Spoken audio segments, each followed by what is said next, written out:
All right, buddy. Here it is. Pressure. Kick is on the way. Oh, yeah. Oh, and it is good. What a big and kick the by Detroit that kid. Lions How big is that, boys? win the game on the final play of the Yes, game sir. as Bates delivers a victory for the Lions.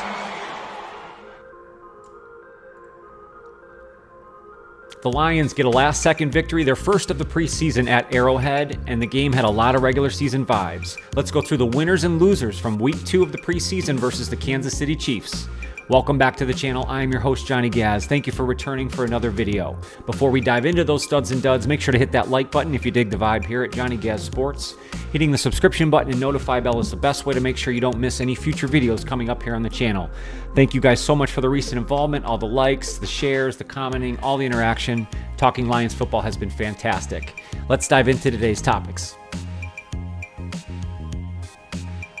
As we said, the Lions get another victory in Kansas City, this time in the preseason. What was a much more exciting game than we got last week in New York due to the conditions. I think the level of players involved in the game. Ultimately, it was a really fun game to watch. Lions come out on top with a last-second Jake Bates field goal to win the game 24-23. And like I said entering the video, it was a game that had a lot of regular season vibes to it. It was a great crowd. The Lions fans, of course, showed up in droves, a sea of blue all over Arrowhead Stadium once again. I think the Lions' depth held up very well. The Kansas City Chiefs and their philosophy really is to play their starters for a short period of the games in the preseason, and we saw Patrick Mahomes and many of the Chiefs starters involved at the very early onset of this game, and I thought the Lions held up very well. The Kansas City Chiefs did drive down the field a few times with Mahomes at the helm in the first quarter, but they did hold them both times to field goals in those scenarios, and again, I think in looking at the Lions' second-team defense versus the Chiefs' first-team offense, I think they held up very well. I think there was an obvious drop-off, though, in the Lions' third-team secondary, and we'll talk about that here in just a little bit more detail. And I think ultimately the Lions have one hole on this roster, and that is at the X receiver. And again, we'll go through that in detail as we get into these winners and losers. Ultimately, I think this game proved to me that everyone is ready for football. It was a much more competitive, athletic style game, something we'll see more towards the regular season, and gosh, am I ready for football. So let's dive into those winners and losers from preseason game week 2.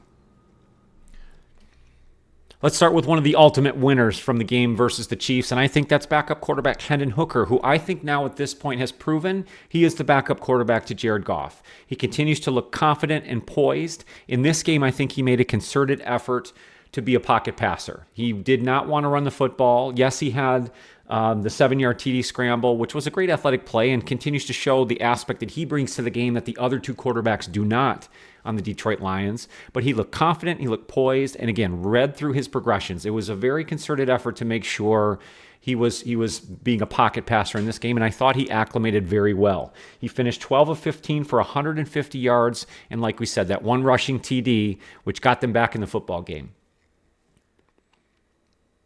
What was nice about this game is ultimately finding the biggest losers was a lot more difficult than in preseason game week 1, which tells you a lot about how the Lions are progressing through this preseason. But I think one of the obvious flubs from this game was on the kickoff return fumble from Lions wide receiver Jalon Calhoun, and a guy that is competing for a backup role. We talked about finding the X receiver, finding the fourth or fifth wide receiver on this Lions depth chart. And really, he's not a guy that's going to compete for a wide receiver job. So his only real spot on this team was on special teams.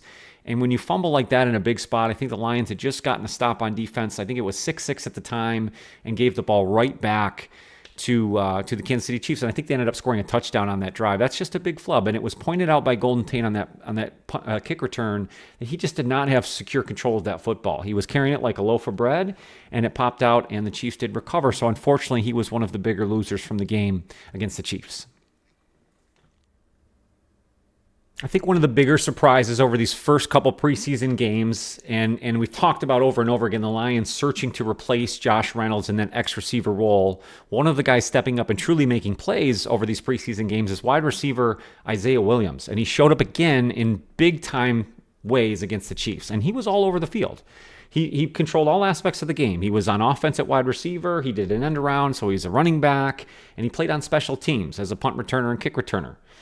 He looked dynamic. He had speed, he had agility, run after catch. And again, making plays in a spot where the Lions need someone to fill that role. Now, Isaiah Williams is a smaller wide receiver. He's really more of a slot guy. Dan Campbell has come out and said that. He's honestly given his true opinion on where Isaiah Williams stands. He's making a ton of plays. He's earning his spot, but does it really fill that X receiver role? I don't think he does. The Lions are still in search of a more sizable body wide receiver. And unfortunately, it's not Isaiah Williams. But besides all that, he had another fantastic game. Now, we'll put the fumble on the punt return aside. The Lions did recover that. That's something he's going to have to work on. But outside of that, he was truly fantastic. He had 6 catches for 71 yards. He had the 11-yard rush on the end around there. And he had 41 yards on 3 punt returns, including, I think it was a 20-yard return to set up the game-winning field goal. So in a pressure situation, he comes through and makes a play that allows the Lions to win this football game. So he is one of the ultimate winners again of preseason week 2. Let's go back to the loser category, and I think I need to put sort of a combo deal into what I thought was one of the ultimate losers of this second preseason game against the Chiefs, and that's the Lions' third-string secondary. And it was spotlighted by that Cornell Powell 60-some-odd yard touchdown pass where Stephon Gilmore undercuts that route, missing an interception rather than making the safe play. And then it looked like 3 different Lions missed on the tackle here. Chellan Garnes, Essani Bassi, the cornerback that they brought in just this last week, the cornerback there. I just think they didn't look good, especially in that play, and I think overall towards the end of the game. Now, it's a huge juxtaposition versus the Lions' second-string secondary because I thought they played very, very well, and we'll talk about them here in a minute. But I think there's a large drop-off between the starters, then the backups or the primary secondary pieces, and then those guys competing for the depth roles. And that's where I think the Lions will struggle. If they have a lot of other injuries in the cornerback room, I think that's where things will start to get hairy. And again, it is against the Chiefs. We're talking about a more high-powered offense, a lot of speed, a lot to keep up with. But again, if we're trying to nitpick those losers from this game, I really think that third-string secondary needs to step up. And what I'm going to deem the biggest winner from the Lions game in the preseason versus the Chiefs, and for the second week in a row, really showing his versatility, Sione Vaki. And he is clearly a Motor City Dan Campbell kind of guy. His versatility, his toughness, the grit, I'll say it. I mean, he was really fantastic and got more time in the first half against the Chiefs than he did in the previous game against the Giants. And again, he just showed himself to be truly valuable, and I think will really push for that third running back role. I think Craig Reynolds maybe has that spot. Again, he started the game and looked good as well. Again, he's a tough-nosed runner, and I think a guy who's earned his spot on this team. So that then kind of falls then in front of Sione Vaki, but he provides so much additional to what I think the Lions want to bring here in 2024. I think he's going to be a huge piece to this. And that drive that he had ending the first half, where he was basically featured the entire time, rushing, receiving, again, just toughness, staying in the game when he was clearly tired. He actually lost his face mask, which is pretty incredible. You don't see that very often in an NFL football game. But just a really great showing from a rookie running back in Sione Vaki, and I thought he was fantastic. He had 6 carries for 22 yards, but I thought was even more impressive the 4 receptions for 60 yards. And really was all about that last drive they had going in to halftime. He was really incredible. He continues to show his versatility. He was used as a returner, and I think you'll get more out of him in the last preseason game and as we enter the regular season in that special teams role. So I'm really excited about Sione Vaki, and he continues to show himself in this preseason. And although we're going to talk about one of the bigger winners out of this group coming out of the game against the Chiefs, I think one of the bigger losers was the special teams group in general. I think there were multiple occasions where they just did not look consistently sharp. And we know Dave Phipp, the special teams coach for the Lions, is highly regarded, and the Lions in the past have had good special teams. Jack Fox, the punter, was fantastic again. You know, we talked about some good things that have happened in the special teams unit so far, but this game, they just were not very good. Ultimately, we had the fumble on the kick return, which they lost and gave up a touchdown. They had the fumble Isaiah Williams had on the punt return. And the Lions kick return unit altogether gave up kickoff returns of 43 yards, 36 yards, and 31 yards, and then a 42-yard punt return in addition to all of those. So they just were not sharp enough against the Chiefs here, and I have them as one of the ultimate losers of this game. To me, there were a lot of big winners coming out of this preseason game against the Chiefs, we talked about Sione Vaki, we talked about Hendon Hooker on consecutive weeks. Well, what I think was most important coming out of this game, and I guess in thinking about this again, maybe the true ultimate winner of this second preseason game is kicker Jake Bates.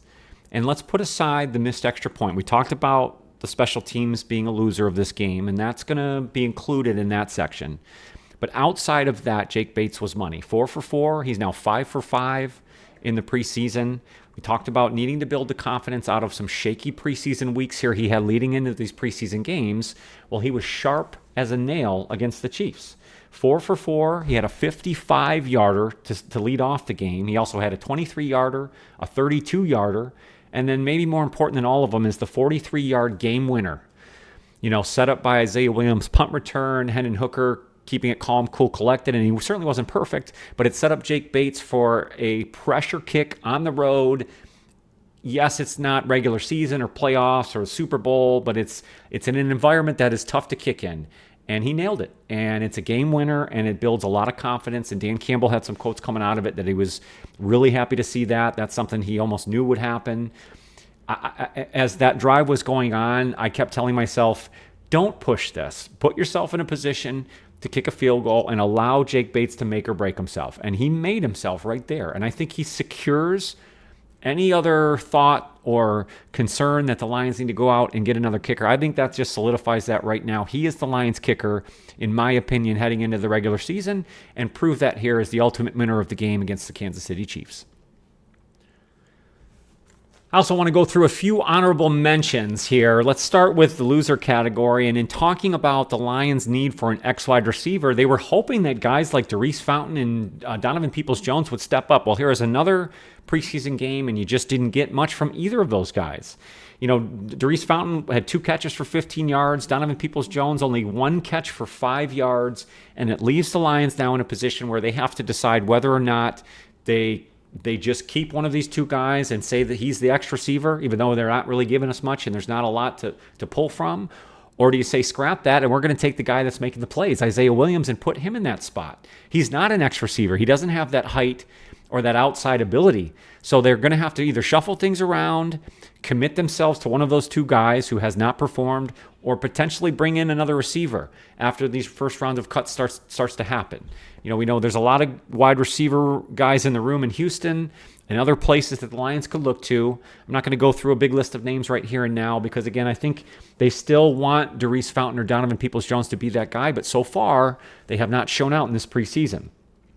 Also on the loser side, and I'll premise this with, I thought the offensive line in general was good from top to bottom, from start to finish against the Chiefs, but a guy like Colby Sorsdahl, I think, was spotlighted in a series there where he had a false start penalty, then followed up by a pure whiff block on the first drive of the second half there.